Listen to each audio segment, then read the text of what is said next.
সাল্লাল্লাহু আলা ওয়া আলিহি ওয়া আসহাবিহি ওয়া সাল্লাম সাল্লাল্লাহু আলা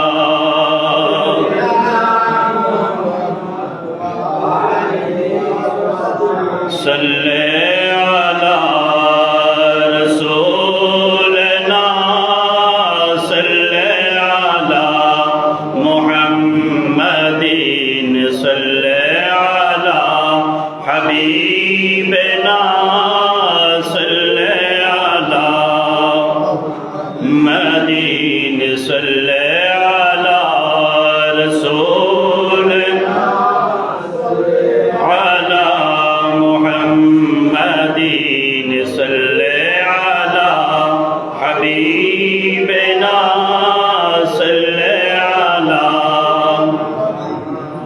صلاة يا رسول الله عليكم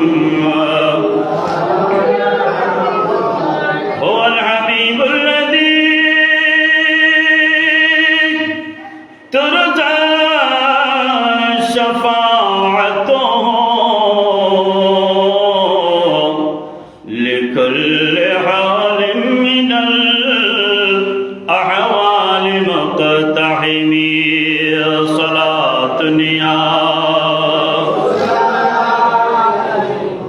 سلام يا أعوذ بالله من الشيطان الرجيم ببركة وبفضل بسم الله الرحمن الرحيم واعبدوا الله ولا تشركوا به شيئا ولا تشركوا به شيئا وبالوالدين إحسانا صدق الله المولانا العظيم وصدق رسوله النبي الحبيب الأمين الرؤوف الكريم ونحن على ذلك لمن الشاهدين والشاكرين رب صل وسلم وبارك عليه الحمد لله মহান রব্বুল আলামিন হাকামুল হাকিমিনের দরবারে লাখো কোটি শুকরিয়া আদায় করছি যে মহান মুনিব ও মাওলা পবিত্র রজবুল মুরাজ্জব শরীফকে অতিবাহিত করেন শাহরে রসুল সাল্লাল্লাহু তাআলা আলাইহি ওয়াসাল্লাম তথা শাবান মাসে প্রথম জুমার নামাজ আদায় করার লক্ষ্যে কোরআন ও হাদিসের আলোচনা শোনার মনোমানসিকতা নিয়ে পৃথিবীর শ্রেষ্ঠতম জায়গা পবিত্র এই মসজিদে আমাদেরকে আসার বসার আল্লাহ সুযোগ করে দিয়েছেন। সেই মুনিবের দরবারে কালিমাত শুকর ঈমানি আওয়াজ আদায় করি, বড় করে বলি আলহামদুলিল্লাহ। অসংখ্য গণিত দরুদের হাদিয়া প্রেরণ করছি রাহমাতুল লিল আলামিন শফিউল মুযনিবিন নবী মুহাম্মদ রাসূলুল্লাহ সাল্লাল্লাহু তাআলা আলাইহি ওয়াসাল্লামের নূরানি কদম আকদসে আপনাদের শুকর আদায় করছি। যারা এসেছেন, যারা আসার পথে আছেন, মহান রব্বুল আলামিন আমাদের প্রত্যেকের আসা যাওয়া বসাকে ইবাদত হিসেবে কবুল করুন। কোরআন মাজিদ ফুরকান হামিদের একখানা আয়াতে কারিমার প্রথম অংশ তেলাওয়াত করেছি বরকতান। রব্বুল আলামিন যদি তৌফিক দান করেন, আয়াতে কারিমার আলোকে সংক্ষিপ্ত সময়ে নির্দিষ্ট একটা বিষয়ের উপর আলোচনা করার আমরা চেষ্টা করব। মহান রব্বুল আলামিন আমাদেরকে আলোচনা করার, শোনার এবং সে অনুযায়ী আমল করার তৌফিক দান করুন। পবিত্র শাবান শরীফ অত্যন্ত একটা দামি একটা মাস, যেই মাসটা রজব মাস এবং রমজানের মোবারক মাসের মধ্যবর্তী সময়ে, যেই মাসে রসুল করিম রউফুর রহিম সাল্লাল্লাহু তাআলা আলাইহি ওয়াসাল্লাম ইবাদত বন্দেগী, তাহাজ্জুদ রোজা, নফল রোজা ইত্যাদি ইবাদতের মাত্রা আল্লাহ রসুল যেই মাসের মধ্যে বাড়িয়ে দিতেন সেই মাস হলো শাবান মাস। বড় করে বলে সুবহানাল্লাহ। যে মাসটাকে রসুলের মাস বলা হয়েছে, আল্লাহ রসুল সাল্লাল্লাহু তাআলা আলাইহি ওয়াসাল্লাম হাদিসে পাকে ইরশাদ করেন, রজব শাহরুল্লাহ ওয়া শাবান শাহরি ওয়া রমাদান শাহর উম্মতি। বড় করে বলে সুবহানাল্লাহ। আল্লাহ রসুল করিম সাল্লাল্লাহু তাআলা আলাইহি ওয়াসাল্লাম বলেন, রজব মাস আল্লাহর মাস, আর শাবান মাস আমি রসুলের মাস। আমার আল্লাহর মাসে এবং আমি নবীর মাসে যারা ইবাদত বান্দেগী চালিয়ে যেতে পারবে, ইবাদত বান্দেগীর বীজ বপন করতে পারবে, ওই বীজে যারা সেচ দিতে পারবে, আমি নবীর নূরানি জবানে এলান দিলাম, রমাদান ও শাহরে উম্মতি, রমজান মাস আমার উম্মতের মাস। এই দুই মাসে যদি ইবাদতের মাত্রা ধারাবাহিকতা রক্ষা করতে পারে, আমি নবী ঘোষণা দিলাম আমার উম্মত রমজান মাসে ওই গাছ থেকে ফল ভোগ করতে পারবে। সুবহানাল্লাহ।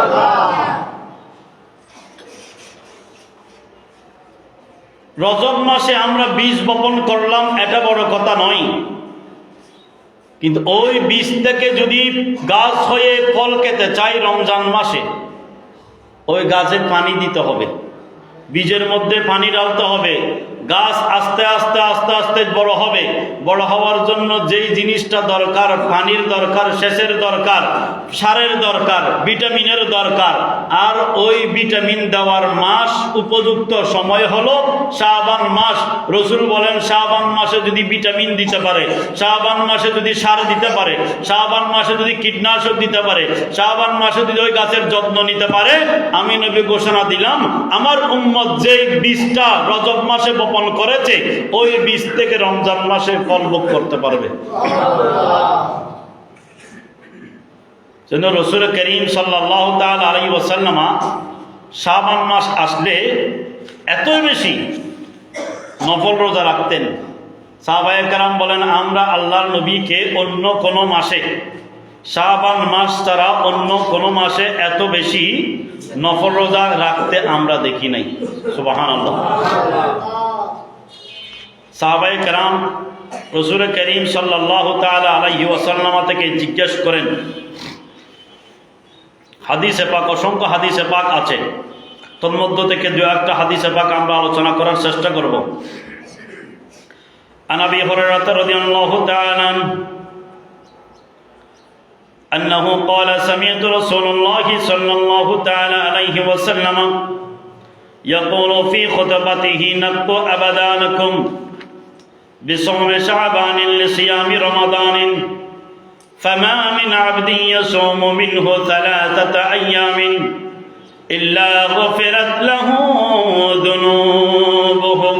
বড় করে বলে সুবহানাল্লাহ। প্রখ্যাত নাবিক, সর্বাধিক যিনি আল্লাহর নবী থেকে হাদিসে পাক রওয়ায়াত করেছেন, সাইয়েদনা আবু হুরায়রা রাদিয়াল্লাহু তাআলা, উনি বলেন, সামি'তু রাসূলুল্লাহি সাল্লাল্লাহু তাআলা আলাইহি ওয়াসাল্লাম, আমি আবু হুরায়রা রাদিয়াল্লাহু তাআলা আল্লাহর নবীর নূরানি জবানে মুবারক এলান দিতে শুনলাম, ইয়াকুলু ফি খুতবাতি নাকু আবাদানাকুম, আল্লাহর নবী খুতবা দিলেন বিসওমি শাবান লিসিয়ামি রমাদান। ও সাহাবায়ে কেরাম, শাবান মাসের রোজাটা, রমজান মাসের রোজার প্রস্তুতি। রমজান মাস হঠাৎ করে যদি রোজা রাখতে চাও, হয়তো একটু ক্লান্তি লাগতে পারে, একটু দুর্বলতা লাগতে পারে, হঠাৎ করে অনেক সময় বিপদে, অনেক সময় ভুলে গিয়ে তোমরা কোনো কিছু পানাহার করে ফেলতে পারো, ভুল হয়ে যেতে পারে, সেজন্য ভুল যেন না হয়। খেলায় যেভাবে ভুল না হওয়ার জন্য, বিশ্বকাপে ভুল না হওয়ার জন্য এখানে যেন শুদ্ধভাবে খেলাটা হয়, এর আগে অনুশীলন করে, প্র্যাকটিস করে। আল্লাহ নবী বলেন রমজান মাসে ভুল না হওয়ার জন্য, রমজান মাসে ক্লান্তি না আসার জন্য, রমজান মাসের প্রিপারেশনটা ভালো মতো থাকার জন্য। শাবান মাস হচ্ছে রমজান মাসের প্রিপারেশন নেওয়ার, প্রস্তুতি নেওয়ার, অনুশীলন করার একটা মাস। বড় করে বলুন ফামা মিন আবদিন ইয়াসুমু মিনহু সালাসাতা আইয়ামিন ইল্লা গুফিরাত লাহু যুনুবু। আমি নবীর জবানে এলান দিলাম, যেই ব্যক্তি শাবান মাসে 3টা রোজা রাখবে। কয়টা রোজা? 3টা রোজা রাখবে, বেশি রাখার দরকার নাই। না পারলে যারা পারে না তাদের জন্য আমি নবী এলান দিলাম, যারা শাবান মাসে 3টা রোজা রাখবে, ইল্লা গুফিরাত লাহু যুনুবুহু, আমি নবীর নূরানি জবানে এলান দিলাম, ওই ব্যক্তির গুনাহ আল্লাহ মাফ করে দিবে।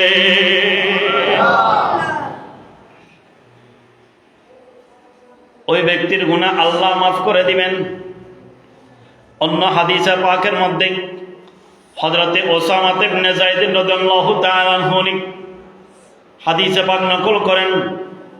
উনি বলেন, হযরত ওসামা ইবনে যায়েদ রাদিয়াল্লাহু তাআলা আনহুমা قلت يا رسول الله صلى الله تعالى عليه وسلم لم أراك تصوم من شهر أكثر ما تصوم من شعبان قال هو الشهر مبارك ترفع فيه الأعمال إلى رب العالمين।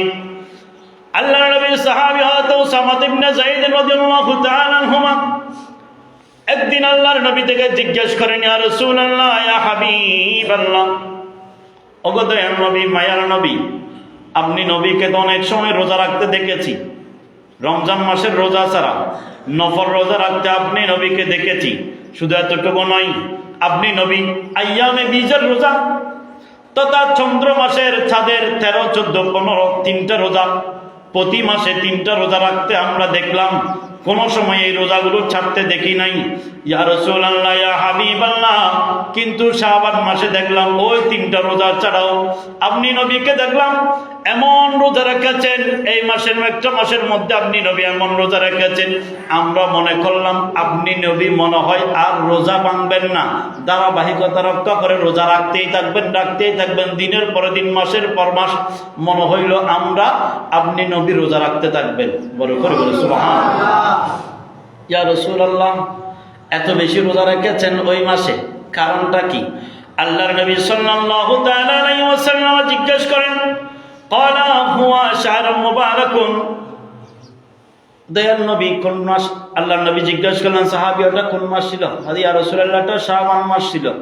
একটা কারণ আছে, একটা পিছনে কারণ আছে। ইয়া রাসূলুল্লাহ, কারণটাকে একটু বলুন না। সুবহানাল্লাহ। ক্বালা হুয়া শাহরুম মুবারাকুন, এটা এমন একটা মোবারকময়, এমন একটা বরকতময় মাস।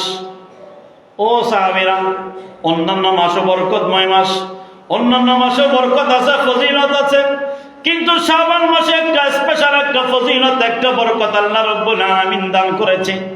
ইয়া রাসূলুল্লাহ, এটা কি? আল্লাহর নবী বলেন, ওই মাসের মধ্যে তুরফাউ ফীহি আমালু ইলা রাব্বিল আলামিন। ও সাহাবী, শাবান মাসের মধ্যে আল্লাহ রাব্বুল আলামিন আহকামুল হাকিমিন বান্দার আমলনামাগুলো আল্লাহর দরবারে ফেরেশতারা পেশ করে থাকে। বান্দা যত আমল করে, অন্যান্য মাসের আমল, এই মাসের আমল, সবগুলো মিলিয়ে হিসাব নিকাশ করে শাবান মাসে ফেরেশতারা আল্লাহর দরবারে বান্দার আমলনামা পেশ করেন। আমরা জানুয়ারি মাসে আমল করলাম, মুহররমে আমল করলাম, সফরে করলাম, রবিউল আউয়ালে করলাম, এভাবে করতে করতে রজব মাসেও করলাম। অন্যান্য মাসের আমল আল্লাহর দরবারে এখনো পেশ হয় নাই। কেন? আল্লাহ রেখে দিয়েছেন, ফেরেশতাদেরকে বলেছেন ফেরেশতা এখন আনিও না। আল্লাহ কখন আনবো? আল্লাহ বলেন এটা শাবান মাসে নিয়ে আসো। এখন শাবান মাসে কোন দিন নিয়ে যাই নির্দিষ্ট করে আল্লাহ রাসূল হাদিসে পাকে বলেন নাই, অন্য হাদিসে যদিও আছে, এ হাদিসে পাকে আল্লাহ নবী বলেন নাই। হয় তুরফাউ আল্লাহ রাব্বুল আলামিনের কাছে উঠানো হবে ফিহিল আমালু, আমলগুলো ইলা রাব্বিল আলামিন, আল্লাহর কাছে আমলগুলো উঠানো হবে শাবান মাসে। তো আমি নবী চাই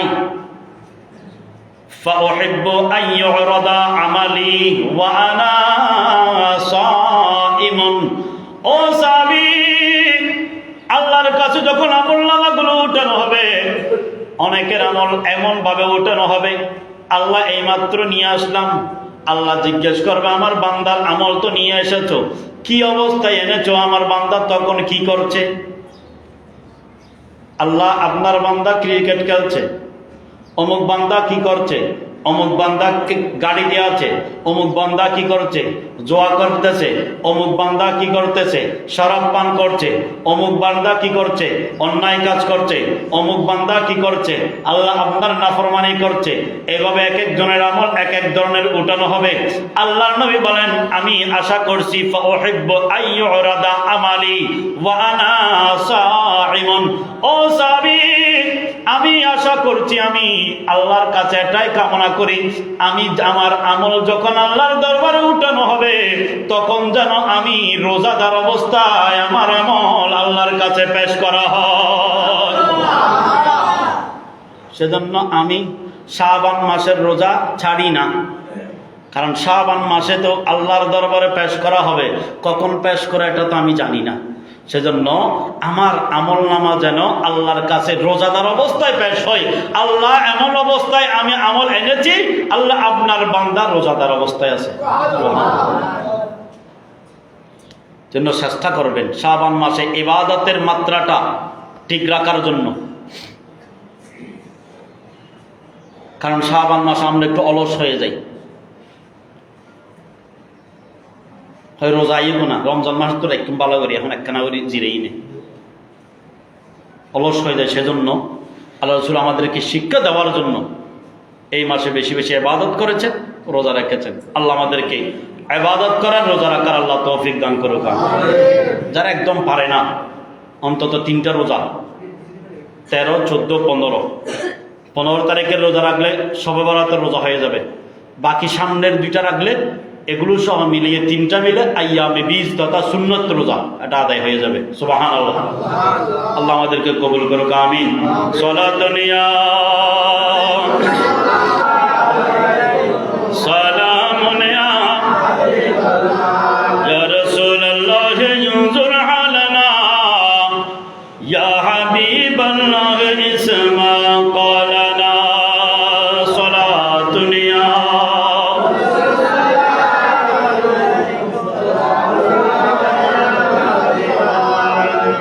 সময় যেহেতু সংক্ষেপ, আমাদের একটা পাঠ চলে গেল, যেহেতু শাবান মাস, শাবান মাসের ফজিলত সম্পর্কে একটা পাঠ চলে গেল। দ্বিতীয় আমাদের যে পাঠ, আমাদের ধারাবাহিক আলোচনা আমরা করার চেষ্টা করব, সেটা হচ্ছে বর্তমান সময়ের প্রেক্ষাপটে। বর্তমান সময়ে সন্তান এমন হয়ে গেছে, আমরা সন্তানরা এমন হয়ে গেছি, মা বাবার অবাধ্য হয়ে গেছি। মা বাবার সাথে সুন্দর আচরণ, মা বাবার সাথে ভালো উত্তম ব্যবহার, আদব রক্ষা করা, এগুলো আমরা এখন একদম ভুলে গেছি। কিন্তু রব্বুল আলামিন আহকামুল হাকিমিন আমাদেরকে এ ব্যাপারে অত্যন্ত সতর্ক বার্তা দিয়েছেন। আল্লাহ রব্বুল আলামিন আহকামুল হাকিমিন বলেন, বান্দা তোমরা আমি আল্লাহর শুকর আদায় করবা, পাশাপাশি আমি আল্লাহর শুকরের পাশাপাশি তোমাদের মা বাবার শুকরিয়া, কৃতজ্ঞতা প্রকাশ করবা। কারণ পৃথিবীর জমিনে আল্লাহ এবং রসুলের পরে সবচেয়ে যাদেরকে বেশি ইজ্জত করতে হবে, সম্মান করতে হবে, আদব রক্ষা করতে হবে, তাজিম করতে হবে, বিনয়ের সাথে কথাবার্তা বলতে হবে, তারা হলেন মা বাবা। আমাদের সন্তান এখন ওই পথ থেকে ভুলে গেছে, পদচ্যুত হয়ে গেছে। আল্লাহ আমাদেরকে, আমাদের সন্তানদেরকে সঠিক পথের উপরে অটল থেকে মা বাবার খেদমত করার তৌফিক দান করুন। যাদের মা বাবা ইন্তেকাল করেছে, আল্লাহ তাদের মা বাবাকে রফে দরজা দান করুন। কোরআনে কারীমের আয়াতে কারীমা যেটা প্রথমে তেলাওয়াত করেছিলাম সূরাতুন নিসা শরীফের ৩৬ নম্বর আয়াতে কারিমা। আয়াতে কারিমা রব্বুল আলামিন হাকামুল হাকিমিন বলেন, ওয়া'বুদুল্লাহা ওয়া লা তুশরিকু বিহি শাইয়্যান ওয়া বিল ওয়ালিদাইনি ইহসানা ওয়া বিযিল কুরবা ওয়াল ইয়াতামা ওয়াল মাসাকিন والجار ذي القربى والجار ذي الجنب والصاحب بالجنب وابن السبيل। আল্লাহ রাব্বুল আলামিন আহকামুল হাকিমিন বলেন, বান্দা ওয়া'বুদুল্লাহ, ও বান্দা তোমরা একমাত্র আমি রব্বুল আলামিন আহকামুল হাকিমিনের ইবাদত করো, দুনিয়ার কারো ইবাদত করিও না। আর কারো ইবাদতের জন্য আমি আল্লাহ সৃষ্টি করি নাই, আমি আল্লাহ তোমাদেরকে সৃষ্টি করলাম শুধু একটা উদ্দেশ্য ছিল, ওয়ামা খালাকাতুল জিন্না ওয়াল ইনসা ইল্লা লিয়াবুদুন। বান্দা আমি সৃষ্টি করেছি একমাত্র আমি আল্লাহর ইবাদত করার জন্য, শুধু আমি আল্লাহর ইবাদত করবা, আমি আল্লাহকে সিজদা দিবা, দুনিয়ার কাউকে আর সিজদা করবা না, কোনো জায়গায় তোমরা সিজদা করবা না। সিজদা মানি আবার মাথা নত নয় শুধু, এটা আমাদেরকে মনে রাখতে হবে। অনেক সময় আমরা সন্তানরা মা বাবার পায়ে ধরে একটু সালাম করতে গেলে কদম বুসি করতে গেলে হয় না, মাথা নিচু গিয়ে মাথা নত আল্লাহ ছাড়া হনিয়ে গেলে করা যেত আমাদের শিরিক হবো, নাউজুবিল্লাহ হবেন না। মাথা নত করলেই যদি শিরিক হয়ে যায় তাহলে তো কোনো কিছু পাহাড় থেকে পড়ে গেছে, মাথা নিচু করে নিতে পারবো না, কামারে কাজ করতে পারবো না। সাহাবায়ে কেরাম তো আল্লাহর নবীর হাত মোবারক ধরে চুম্বু করেছেন, হাত মোবারক নিয়ে যখন চুমু করে নিচ্ছে, চুমু করার সময় তো মাথা নিচু হয়েছে না। সাহাবায়ে কেরাম লেতি क्या দিয়ে ঠানি লই রেঙ্গুর ভাই দিয়ে হলো। অসংখ্য সাহাবায়ে কেরাম পায়ের মধ্যে চুম্বন করেছেন, মা বাবার কদমে চুম্বন করেছেন মুখ লাগিয়ে। এখন তো আমরা মুখ লাগাই না, হাতে স্পর্শ করে তারপর হাতটা চুম্বন করি, তো সিনের মধ্যে লাগাই। আর এরকম যদি শিরিক হয়ে যেত, মেরাজের আলোচনায় আমরা হাদিসে পাকের মধ্যে দেখলাম জিবরাইল আমিন আসলেন আল্লাহর নবীর কাছে, আল্লাহর নবী ঘুমন্ত অবস্থায় ছিল। আল্লাহ কি বললেন, জিবরাইল যাও আমার নবীকে ডাকবা না, তোমার নূরানি জিব্বা দিয়ে আমার নবীর পায়ের তালার মধ্যে আস্তে আস্তে আস্তে আস্তে চাপবা, একটু ঠান্ডা যখন লাগবে আমার নবীর ঘুম ভেঙে যাবে। তো জিবরাইল আমিন যখন আল্লাহর নবীর পায়ে যখন চুম্বন করেছেন, চেটেছেন, আল্লাহর নবীর পা কি উপরে উঠে ফেলছেন? নাউজুবিল্লাহ। জিবরাইল আমিন মাথা নিচু করেন নাই, তো মাথা নিচু মানি আবার সিজদা নয়। সেজন্য কেউ যদি মাজারে সিজদা করতেছে, শরীয়তের মাসালা একটা বলে দিই, মাজারে সিজদা করতে আমি দেখলাম, অর্থাৎ মাথা নিচু করতে দেখলাম, তখন তার থেকে আগে জিজ্ঞেস করতে হবে, তুমি আজকে যে দেখলাম সিজদা করেছো, মাথা নিচু নয় শুধু মাথা মাটির মধ্যে, কপালও রেখেছো, নাকও বাঁচলো, সব দেখলাম সিজদার মতো, ঠিক আছে, কিন্তু আগে বলো তুমি কি জন্য সিজদা দিয়েছো। শরীয়তের ফয়সালা দেওয়ার আগে আগে কারণ জানতে হবে, কারণ ছাড়া ফতোয়া দেয়া যাবে না। মাথা নিচু করিয়ে মতো যদি হয়ে যায় শিরিক করছি, তাহলে হইতো না। তার থেকে আগে জিজ্ঞেস করতে হবে তুমি কেন সিজদা করেছো। যদি বলে আমি ইবাদতের নিয়তে সিজদা করেছি, অথবা আমি খোদা মনে করে সিজদা করেছি, অথবা আল্লাহর সমকক্ষ মনে করেছি, আল্লাহও সন্তান দিতে পারে, আল্লাহর ওলিও দিতে পারে, এটাকে আমি আল্লাহর সাথে মিলাই ফেললাম, একটা জাতি একটা আতাই, এটা নয়, আল্লাহর সাথে মিলাই ফেললাম, ইবাদতের নিয়তে আমি সিজদা করেছি, যদি বলে তখন বলা হবে সে শিরিক করেছে। আগে ফতোয়া আগে কারণ জানতে হবে। যদি বলে না আমি এমনিতেই তাজিমের জন্য দিয়েছি, ইজ্জত করে সম্মান করে দিয়েছি, তখন এটাকে শিরক বা মুশরিক বলা যাবে না, এটা কুফরি করেছে, কবিরা গুনাহ করেছে। ফতোয়া দেওয়ার সময় আগে জানতে হবে, সিজদা দিলেই যে মুশরিক বলতে হবে এমনটা নয়, আগে কারণ জানতে হবে। সেজন্য মাথা নত করা, আল্লাহর কাছে মাথা নত মানে হচ্ছে ইবাদত করা, সিজদা করা, ইবাদতের সিজদা। অন্য কোনো কারণে আমরা অন্যদিকে মাথা নত করতেই পারি। নিয়ত যেন ইবাদত না হয়, নিয়ত যেন তাজিম না হয়, সম্মান না হয়। এমনি তো অন্য কোনো কাজে কোনো কিছু পড়ে গেছে মাথা নিচু করে নিলাম, কামারে কাজ করতেছি, বা অন্য কাউকে সম্মানের জন্য এমনি মাথা নিচু করলাম, সম্মানটা হয়ে হাত যেন হাতটা পায়ে লাগাইতে পারি, এতটুকু। তবে সবচেয়ে উত্তম হয় সালাম করার সময় আমরা এভাবে বসবো, এভাবে না বসে স্বাভাবিকভাবে এভাবে বসে তারপরে পায়ের মধ্যে হাতটা রেখে চুম্বন করব। এটাই সবচেয়ে ভালো, কারণ অন্য কারো সন্দেহ জাগবে না। যাই হোক, আল্লাহ রাব্বুল আলামিন বলেন ওয়া'বুদুল্লাহ, বান্দা শুধু আমি আল্লাহর ইবাদত করবা, ওয়ালা তুশরিকু বিহি শাইয়্যা, আমি আল্লাহর সাথে কাউকে শরীক করবা, আমি আল্লাহর সাথে কাউকে শরীক করবা না, আমি আল্লাহর ইবাদতের সাথে কারো ইবাদতের শরীক করবা না, আমি আল্লাহর সমকক্ষ কাউকে মনে করবা না। এরপর আল্লাহ রাব্বুল আলামিন বলেছেন ওয়া বিল ওয়ালিদাইনি ইহসানা, তোমরা তোমাদের মা বাবার সাথে উত্তম আচরণ সদ্ব্যবহার করো। আল্লাহর ইবাদতের পরে মা বাবার সাথে সদ্ব্যবহার করা, উত্তম ব্যবহার করা, এটাও একটা ইবাদত। এরপরে আল্লাহ এরপরে বলেছেন ওয়াবিদিল কুরবা ওয়াল ইয়াতামা ওয়াল মাসাকিন, নিকট আত্মীয় যারা আছে, ইয়েতিম যারা আছে, শুধু মা বাবার সাথে ভালো আচরণ করবা, বাইরে গেলে মিসকিনদেরকে ফকিরদেরকে ঘাট ধাক্কা দিয়ে বাইর করে দিবা বা ধমক দিবা, এটা চলবে?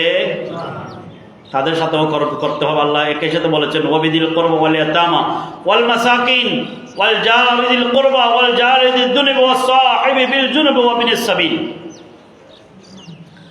আত্মীয় স্বজন যারা আছে, বন্ধু বান্ধব যারা আছে, পাড়া প্রতিবেশী যারা আছে, দূরের প্রতিবেশী, কাছের প্রতিবেশী, ফকির, মিসকিন, সবার সাথে সুন্দর আচরণ করতে।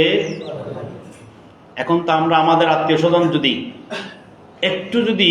গরিব হয়, আমার থেকে একটু আর্থিক অবস্থায় একটু গরিব, হয়তো গরিবের ঠেক নেই, হয়তো এবারে বিয়ের দন্ন দেখা তোমার স্বাস্থ্য বন্যা না, তোমার বন্যা না, নইলে তোমার বোনের জমাই না, নইলে তোমার বাপর বন্যা না, ফু না, না এখন তারা দিলে হয়তো মান সম্মান থাকতে না হবে, তাই আত্মীয়তা গরিব হতে হাই কোয়ালিটির মানুষের লাই, উচ্চ পর্যায়ের উচ্চ বংশের মানুষ, চৌধুরী বংশ, এখন আইও আল্লাহ আর তো টিয়া দিয়ে হতে, এখন যদি এলে গরিবকে দর দিতে হয়, হয়তো আনস্মার্ট হয়ে আইব, এনে হয়তো নহলে লঙ্কিকা পিন্ধি আইব, নহলে ফ্যান পিন্ধিলে পাঞ্জাবি যাবে, গর দিবি ফ্যান গান মাঝে পাঞ্জাবি জুলে দিয়ে এবং করে ডোলা মিটকে ফাড়া মিটকে, নহলে তালে দিয়ে, নহলে আয়রন নাই, হয়তো আমার মান সম্মান যাবে। ওই এটা আছে না নাই? আত্মীয় স্বজনকে দাওয়াত দেয় না, কিন্তু অথচ তার 14 গ্রুপের উপরে গিয়ে, 14 বংশের উপরে গিয়ে আত্মীয় একটাকে দাওয়াত দিয়ে নিয়ে আসছে, তার স্ত্রীর, বোনের, ননদের, এই শ্বশুর বাড়ির, আবার ওদিকে ননদের বোন জামাই, লম্বা ঘুরে ফিরে আলুর লতা টিয়ারা পাইয়ে বিয়াগুন দর দিয়ে, কিন্তু যেবা হাঁসরিবার দর কিনে দিই, ও মানে কিনে দিই টিয়া নেই দে তার লাই দুরুরি বাই শিবা হাইও হন ফরো হাতে বদ্ধ নাই শোনা কুশে ধরুন একখানা কিছু আনলা, এটা বাইশি অসুবিধা নেই, আনলা বাড়ির লেখানা করে টিফিন দিয়ে দেখা হস্ত হইলে জঙ্গইলে, অথচ তার নিজের বই বা নিজের ফু এখনো পর্যন্ত দতই ন দেয়, এলে কিছু তুলি দের এবার আইলে গাড়ি রে হাইও না তাড়াতাড়ি, আমার এই গাড়ি সাইড করা হয়তো বদাইছে, হয়তো টেবিলা মুছি দে, অথচ নিজের আত্মীয় অনেক দূরে। আল্লাহ আমাদেরকে হেফাজত করুক। সালাতুন ইয়া সালামুন ইয়া হাবিব। আল্লাহ রাব্বুল আলামিন আহকামুল হাকিমিন কোরআনে মাজিদ ফুরকান হামিদের সূরা বনি ইসরাঈলের আল্লাহ 23 নম্বর আয়াতে কারিমা আবার বলেন ওয়া কাদা রাব্বুকা আল্লা তা'বুদু ইল্লা ইয়্যাহু ওয়া বিল ওয়ালিদাইনি ইহসানা। আল্লাহ বলেন আমি আল্লাহ রাব্বুল আলামিন আহকামুল হাকিমিনের নির্দেশ, এটা আমি আল্লাহর নির্দেশ আদেশ, যেটা আল্লাহর আদেশ মানে এটা ফরজ। সুবহানাল্লাহ। আল্লাহ যেটা আদেশ দেয় এটা কি? ফরজ। নামাজ পড়ার জন্য আল্লাহ বলেছেন আকিমুস সালাত, নামাজ কি? ফরজ। আল্লাহ বলেছেন ওয়াইতা ইজ যাকাত, যাকাত ফরজ। ওয়াসওম রমাদান, রমজানের রোজা রাখা ফরজ। আল্লাহ যেটা নির্দেশ দেয়, যেটা আদেশ দেয়, ওটা কি হয়ে যায়? ফরজ হয়ে যায়। আল্লাহ এটাও আদেশ দিচ্ছেন। আল্লাহ বলেন ওয়াকাদা রাব্বুকা আল্লা তা'বুদু ইল্লা ইয়্যাহু ওয়া বিল ওয়ালিদাইনি ইহসানা। আমি আল্লাহ আদেশ দিলাম তোমরা তোমাদের মা বাবার সাথে উত্তম আচরণ করো, সুন্দর ব্যবহার করো। ইম্মা ইয়াবলুগান্না ইনদাকাল কিবারা আহাদুহুমা আও কিলাহুমা ফালা তাকুল লাহুমা উফফিন ওয়া লা তানহারহুমা ওয়া কুল লাহুমা কওলান কারীমা। সন্তান ছোটবেলায় মা বাবার খেদমত করতে চাই, মা বাবার খেদমত মানি। মা বলল বাবা, ছোট বাচ্চা এখনো 3 বছরের বাচ্চা বা 4 বছরের বাচ্চা, মা যদি বলে বাবা আমার জন্য জিনিসটা নিয়ে আসো, নয়ন্য এলে হয় না, হন 2-3 বছরকে ফোয়াই এলে হয় না, কি করে যাইরে লই নয় রাবাস তো নয় নয় আনে না। 3 বছরকে ফোয়াই বেঁকে হই না, ইন্তন নয় হই না, কারণ এখনো জবাব দিবের মতো শক্তি তার তো এখনো ন। আল্লাহ রাব্বুল আলামিন ওই ছোটবেলার অবস্থার কথাটা বলে নাই। আল্লাহ রাব্বুল আলামিন আহকামুল হাকিমিন ছোটবেলার অবস্থার কথা বলে নাই। আল্লাহ রাব্বুল আলামিন বড় সময়ের কথা, যখন বড় হয় সন্তান, যখন বড় হয়ে যাবে ওই সময়ের কথাটা আল্লাহ রাব্বুল আলামিন আহকামুল হাকিমিন বেশি বলেছেন। কারণ ওই সময়ে সন্তান মা বাবার অবাধ্য হয়ে যাবে। সন্তানকে মা বাবা যখন বলবে বাবা এটা নিয়ে আসো, সন্তান বলবে মা আমি পারবো না। মা যখন বলবে বাবা একটু দোকানে যাবো না, সন্তান বলবে মা আমি পারবো না। মা বাবা যখন বলবে সন্তান বাবা তুমি বাজার থেকে আসার সময় আমার জন্য 10 টাকার পান নিয়ে আসিও বা 20 টাকার সুপারি নিয়ে আসিও, সন্তান বলে যে আমি পারবো না, আমার কাছে কি নাই, টাকা নাই। এভাবে জবাব দিতে শিখে যায়। আল্লাহ রাব্বুল আলামিন আহকামুল হাকিমিন এটা কোরআনে মাজিদ ফুরকানে হামিদ আল্লাহ সুন্দর করে বলে দিয়েছেন কখন সন্তান অবাধ্য হবে। আল্লাহ রাব্বুল আলামিন বলেন ওয়াসাইনাল ইনসানা বিওয়ালিদাইহি ইহসানা। বান্দা আমি আদেশ করেছি, আমি নির্দেশ দিয়েছি, মানুষদেরকে নির্দেশ দিলাম কখন তোমরা মা বাবার খেদমত করবা, মা বাবার সাথে সুন্দর আচরণ করবা। কারণ কি? হামালাতহু উম্মুহু কুরহান, তারা তোমাদেরকে অত্যন্ত কষ্ট করে গর্ভের মধ্যে, পেটের মধ্যে ধারণ করেছেন। বড় করে বলি সুবহানাল্লাহ। মা বাবাকে আমরা যখন গর্ভে ছিলাম মা বাবা কষ্ট কম করেছে না বেশি করেছে? কেমন কষ্ট? ডাক্তারের একটা রিপোর্ট আপনাদেরকে বলি। একটা রিপোর্ট দেখলাম, সন্তান স্বাভাবিক মায়ের গর্ভে যখন আসে, বীর্য হয়ে আসে, নাপাক পানি হয়ে আসে, ওইখান থেকে রক্ত জমাট হয়, 40 দিন চলে যায়, এভাবে যেতে 120 দিন চলে যায়, সন্তানের মাংস পরিণত হয়ে যায়। এরপর আবার 40 দিন যখন হয় মাংসটা আস্তে আস্তে গঠন হয়, হাড্ডি হয়। আবার যখন 40 দিন চলে যায় আবার আস্তে আস্তে অবয়ব হয়ে যায়, মানুষের আকৃতি হয়ে যায়। এরপরে যখন 6-7 মাস হয়ে যায় তখন রব্বুল আলামিন আহকামুল হাকিমিন সন্তান, ওই পেটের মধ্যে যে সন্তান আছে সন্তানের ভিতরে, ওই গঠনের ভিতরে, দেহের ভিতরে আল্লাহ রূহ সৃষ্টি করে দেয়। 6-7 মাস যখন চলে যায় তখন রূহ আসে। রূহ যখন আসে তখন সন্তান কি করে? নড়াচড়া করে। কি করে? সন্তান নড়াচড়া করে। হুজুর এখানে নড়াচড়া করলে সমস্যা নাই তো? সমস্যা কতটুকু আছে নাই এটা আমি বেশ জানি না, আমার আপনার স্ত্রী অথবা আমাদের মা বোনরা বেশি জানে? তারা বেশি জানে না কষ্ট কেমন হয়। ডাক্তারের রিপোর্টে বলে সন্তানের বয়স যখন 7 মাস 1 দিন হয় তখন সন্তানের পা গিয়ে মায়ের কলিজার মধ্যে লাগে। 7 মাস 1 দিন যখন হয়ে যায় সন্তানের পা গিয়ে মার কলিজার মধ্যে আঘাত করে, মার কলিজার সাথে সন্তানের পা লেগে যায়। এভাবে মোচড় দিল, সন্তানের মাথা এদিকে, পা আবার এদিকে, মোচড় দিয়ে এদিকে আবার উঠল, মার কলিজা এদিকে, পা গিয়ে সন্তানের মায়ের পায়ে কলিজার সাথে সন্তানের পা গিয়ে লাগলো। মা কি ব্যথা পেয়েছে না আরাম পেয়েছে?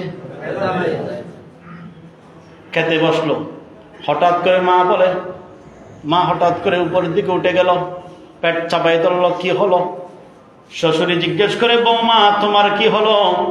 বৌমা বলে, মা একটু করে পেটের ব্যথা করলো, মনে হইল আপনার নাতি এখানে একটু নড়াচড়া করলো। বৌমা খেয়ে নাও আস্তে করে। আবার গ্রাস লোকমা ধরে এক গ্রাস হাতে আনতে আনতে মুখের সামনে যখন আনে, সন্তানের পা আবার যখন নড়াচড়া করে, তখন আর মুখের দিকে খাবার যায় না। আমার আপনার মাও এভাবে ছিল, মুখের দিকে খাবার যায় না, আবার খাবার রেখে দিল। বৌমা কি হলো? মা আমার পেটে আবার ব্যথা হলো। খাবার খেয়ে নাও না। মা এখন আর খাবো না, ব্যথা একটু শুয়ে যাই। সন্তানের বয়স 7 মাস 1 মাস হয়ে গেলে পরে আস্তে আস্তে সন্তান বাড়তেছে। সন্তান বাড়তে বাড়তে বাড়তে বাড়তে যখন 11 ইঞ্চি যখন সন্তান যখন লম্বা হয়ে যায়, তখন সন্তানের পা গিয়ে মায়ের কলিজার সাথে লাগে। মায়ের কলিজাটা 1 ইঞ্চি উপরের দিকে উঠে যায়। মায়ের কলিজার সন্তানের পা লাগার সাথে সাথে 11 সন্তান যখন 1 ইঞ্চি বেড়ে গেল, মায়ের কলিজা উপরের দিকে 1 ইঞ্চি উঠে গেল। উঠার সময় সন্তানও বড় হলো, পাও লম্বা হলো। এখন কি যত লাথি চলবে, সন্তানের লাথির কারণে মা কি আরাম পাবে না? ব্যথা পাবে। এভাবে সন্তান বাড়তে বাড়তে বাড়তে বাড়তে সন্তান যখন 15 ইঞ্চি লম্বা হয়ে যায়, ডাক্তার বলেন 15 ইঞ্চি লম্বা হওয়ার কারণে সন্তানের পা যখন কলিজার মধ্যে বারবার বারবার যখন আঘাত করে, 1টা নয় 2টা নয় 100 নয় 200 নয় হাজার হাজার আঘাত যখন করে, তখন মায়ের কলিজাটা আরো উপরের দিকে আরো 5 ইঞ্চি উঠে যায়, আরো 5 ইঞ্চি উঠে যায়। এভাবে সন্তান, ডাক্তার সন্তান কয়টা লাথি দেয় একটু বলুন না? ডাক্তার বলেন যে সন্তান সবচেয়ে কম লাথি দেয় মাকে, মায়ের কলিজায় সবচেয়ে কম লাথি দেয়, ওই সন্তান পুরো মায়ের গর্ভে যতদিন ছিল অতদিনে সর্বনিম্ন 4,500 লাথি দিয়ে তাকে বড় করে। বলে সুবহানাল্লাহ। আমি আপনিও এভাবে মাকে 4,500 লাথি দিয়েছি। কতই না কষ্ট পেয়েছে আমার মা, একটু চিন্তা করি না? ডাক্তার বলেন সবচেয়ে 3টা লাথি বেশি দিয়েছে। কখন? এটা আল্লাহ ওই সময়টাকে বেশি গুরুত্ব দিয়ে দিয়ে আল্লাহ রাব্বুল আলামিন কামাল হাকিমিনের পরে বলেছেন, হামালাতুহু উম্মুহু কুরহুন, কষ্ট করে গর্ভ ধারণ করেছে, ওয়া ওয়াদাতুহু কুরহুন, এরপরে তোমরাদেরকে কত কষ্ট করে দুনিয়াতে মা এনেছে, প্রসব বেদনা হয়েছে। সুবহানাল্লাহ। যদি বেশি কষ্ট না হতো আল্লাহ তো এই কষ্টের কথা বলতেন না। আল্লাহ বলেছেন ওয়াদাতুহু কুরহান, প্রসব বেদনার অত্যন্ত কষ্ট হয়েছে। আল্লাহ কেমন কষ্ট হয়েছে এটা ডাক্তার থেকে যখন জিজ্ঞেস করে, ডাক্তার বলেন 4,500 তোমরা লাথি দিয়েছো, এর ভিতরে তোমরা সবচেয়ে 3টা লাথি বড় বড় দিয়েছো, যেই লাথির কারণে মা বেশি কষ্ট পেয়েছে। মা বেশি কষ্ট পেয়েছে এবং 3টা লাথি আমরা দিয়েছি। ওই লাথিগুলো কখন? ডাক্তার বলে সন্তান যখন প্রসব হওয়ার সময় হয়েছে, সন্তান যখন দুনিয়ায় আসার সময় হয়েছে। ও এগুলো একটা হাদিস শরীফের মধ্যে একটা ঘটনা আছে। এমন কথা, আমরা যখন দুনিয়ায় আসার সময় হয়ে গেছে, তখন মায়ের ডিম্বাণু যেটা আছে, যেটার ভিতরে আমাদের সৃষ্টি হয়েছে, ওইখানে ডিম্বাণুর মধ্যে একটা লাথি দিয়েছি। একটা লাথি দেওয়ার কারণে ওইখান থেকে 3টা পর্দা পেটে গেছে। 3টা পর্দা পেটে গেছে। স্বাভাবিক মনে করেন আমাদের চোখে একটা পর্দা আছে না নাই? এটা নয়, ভিতরে একটা পর্দা, মেইন চোখের যেটা মণি আছে, মণির উপরে একটা পর্দা আছে।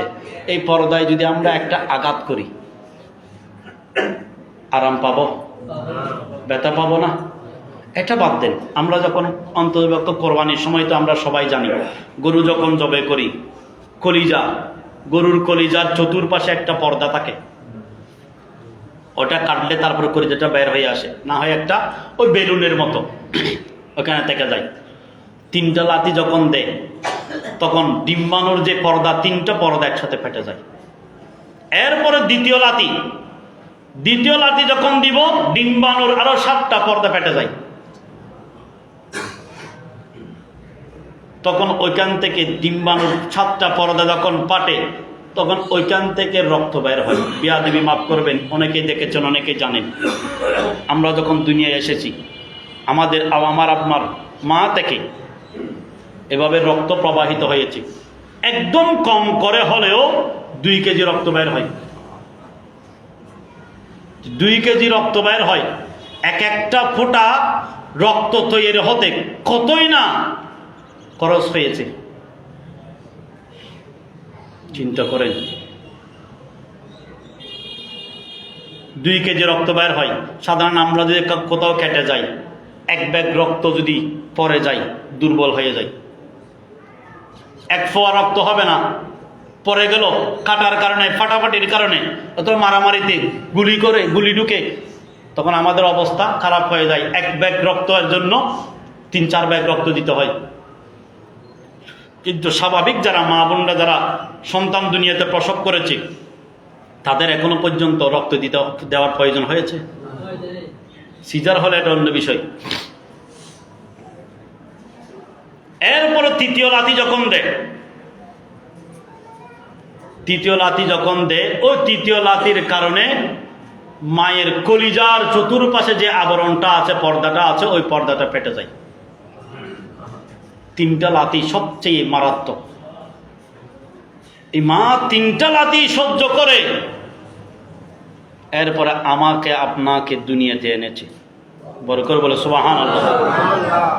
সেজন্য ওই মাকে কষ্ট না দেওয়ার জন্য, ওই মায়ের শুকরিয়া আদায় করার জন্য আল্লাহ বলেছেন, বান্দা আমার শুকরটা আদায় করবা, পাশাপাশি তোমরা তোমাদের মা বাবার শুকরিয়া আদায় করো।